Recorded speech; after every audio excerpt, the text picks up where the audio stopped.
Assalamualaikum warahmatullahi wabarakatuh. Nama saya Isna Nabila Najwa dari kelas 10 PS akan menjelaskan tentang soal yang saya buat sendiri, yaitu yang nomor 1, jenis bank dalam segi tugas, yaitu bank sentral dan umum. Pernyataan tersebut dijelaskan pada undang-undang. Siapa yang belum tahu, itu juga penting buat wawasan kita semua. Oh, jadi tuh uangnya segitu, oh itu isinya, itu juga penting banget loh, apalagi undang-undang itu undang kita. Oke, pembahasan ya.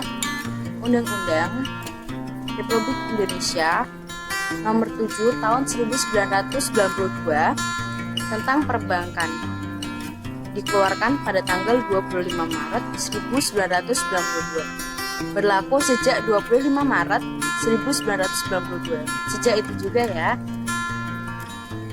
Perundangan Lembaran Negara Republik Indonesia tahun 1992 nomor 32 dan tambahan Lembaran Negara Republik Indonesia nomor 3473 atau 3473. Statusnya diubah dengan Undang-Undang Nomor 10 Tahun 1998.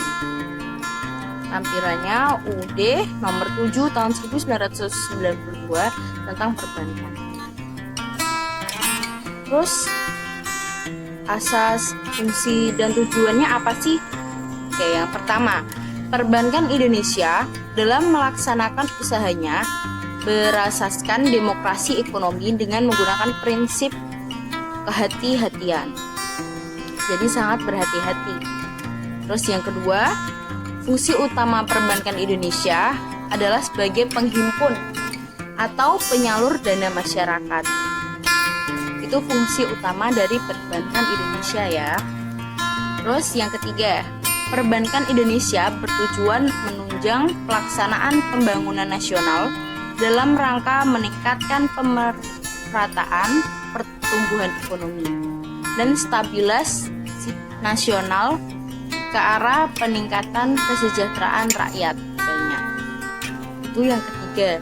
Terus ada lagi nggak sih? Itu ada banyak banget ya isinya. Itu yang pertama, isi yang pertama. Yang kedua, jenis dan usaha bank.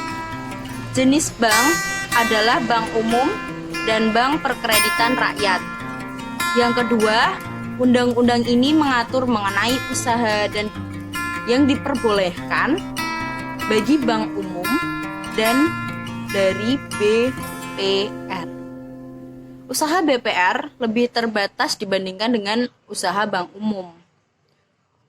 Undang-undang ini juga mengatur beberapa larangan yang tidak boleh dilakukan oleh bank umum dan BPR. Terus nomor 3, ini yang ketiga ya isinya, yaitu tentang perizinan, bentuk hukum, dan kepemilikan. Ada berapa sih perizinannya? Ada banyak loh. Aku jelasin ya satu-satu. Yang pertama, setiap pihak yang melakukan kegiatan penghimpun dana dari masyarakat dalam bentuk simpanan wajib terlebih dahulu memperoleh izin usaha sebagai bank umum atau BPR dari Menteri Keuangan setelah mendengar pertimbangan Bank Indonesia. Untuk mendapatkan izin usaha, bank umum dan BPR wajib memenuhi persyaratan yang diatur dalam UUD ini. Itu yang kedua ya. Jadi harus mendapatkan izin dulu. Terus yang ketiga, bentuk hukum suatu bank umum dapat berupa salah satu dari, aku sebutin, nomor 1, A. Perusahaan perseroan atau persero. B. Perusahaan daerah. C. Koperasi. D. Perseorangan terbatas. Terus yang keempat, ini masih tentang perizinan ya. Yang keempat, bentuk hukum suatu BPR dapat berupa salah satu dari yang A. Perusahaan daerah. B. Koperasi. C. Perseroan terbatas. D. Bentuk lain yang ditetapkan dengan peraturan pemerintah. Ini masih terkait perizinan, karena perizinan tuh harus banyak banget izin-izinnya. Terus yang selanjutnya, bank umum hanya didirikan oleh A. WNI dan atau Badan Hukum Indonesia, sepenuhnya dimiliki oleh WNI dan atau Badan Hukum Indonesia. Harus sepenuhnya dimiliki oleh WNI, warga negara Indonesia. Bank yang pendirinya sebagaimana dimaksud di atas dengan bank yang berkedudukan di luar negeri. Tuh ya, ini tuh sebenarnya masih banyak banget, tapi nggak mungkin aku jelasin semua. So, kita ambil sedikit dari situ aja, inti-intinya aja. Terus, lanjut yang keempat. Ini isinya ya, pembinaan dan pengawasan. Oke, kita ambil 4 aja dari pembinaan dan pengawasan. Yang A, pembinaan dan pengawasan bank dilakukan oleh Bank Indonesia. B, BI menetapkan ketentuan tentang kesehatan bank dengan memperhatikan aspek permodalan, kualitas aset, kualitas manajemen, rehabilitas, likuiditas, solvabilitas, dan aspek lain yang berhubungan dengan usaha perbankan. C. Bank wajib memelihara kesehatan bank dan wajib melakukan usaha sesuai dengan prinsip kehati-hatian. Ini masuk yang tadi ya, yang di atas yang aku udah sebutin tadi. Yang D. Bank Indonesia melakukan pemeriksaan terhadap bank, baik secara berkala maupun setiap waktu apabila diperlukan. Jadi setiap bank harus ada pemeriksaan tahap, baik secara berkala.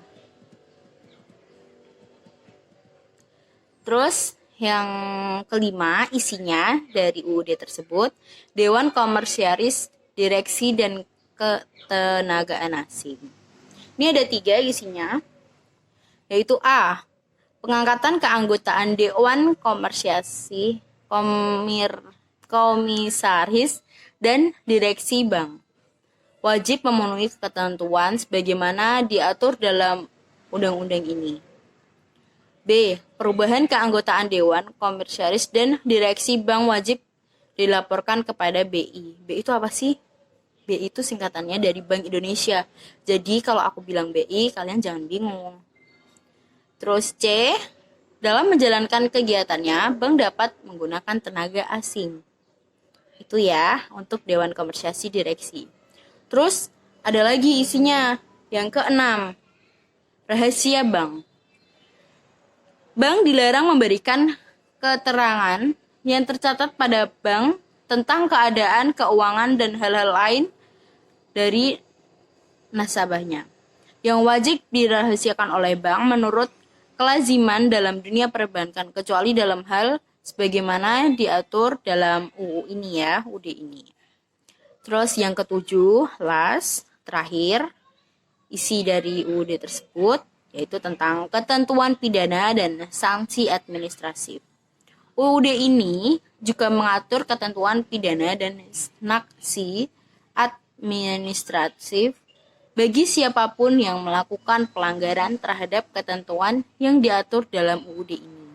Oke, itu ada 7 isi dari UUD yang telah aku bacakan. UUD nomor 7 tahun 1992. Jadi kalian harus ngerti ya, bukan cuma tahu tugasnya apa sih itu buat apa sih, tapi UUD juga penting banget karena tanpa UUD itu perbankan Indonesia tidak dapat mendirikan tersebut, dan itu didirikan dan dimiliki oleh negara WNI Indonesia. Oke, cukup sekian. Wassalamualaikum warahmatullahi wabarakatuh. Dadah. Stay healthy. Stay safe.